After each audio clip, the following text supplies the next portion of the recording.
मेला ही वेखना मेला बड़ा टॉप दा लगा खलोता आज बड़ी चास सासी बकरा मैं वेच आया यार मैं अपने बेलियां फोन करे ना ते उन्होंने मेले तो सदवाई ने हेलो अस्सलाम वालेकुम भाई वकास के हाल है आ जाओ मेले ते यार रौनक मेला वे दें ते आ जाओ तैयारी करके आ जाओ मेला तो वेखिए मैं भी यार मेले ते अपना बकरा बेच के आज मेला वेखना बड़ी चाह सासी जी बेली का ही फोन आया है मेले ते ही जावना बीड़ा रखिया आई पठाना दा ओ वेच छड़िया पठान जा चलो हो जाने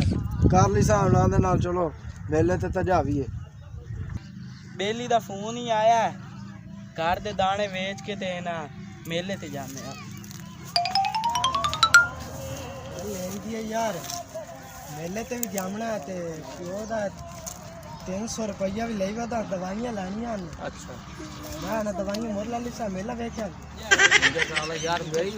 औरत दी पईयां यार वालियां तमाम वालियां बेच के मैं मेले ते जाना इंजे करेंगे इंजे करेंगे ते जावना ही ते बेलियां सारियां ने फोन कीता हाल टाइम मैं कल लख लोता कोई बेली नहीं मेरे हाल आया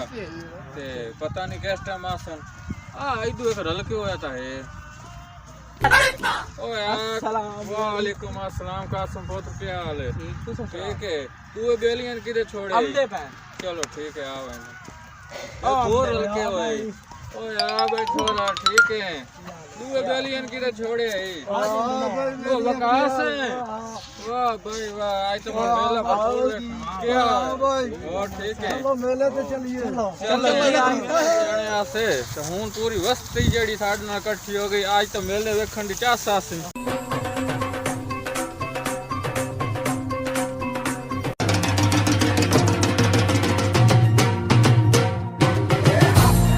से आहा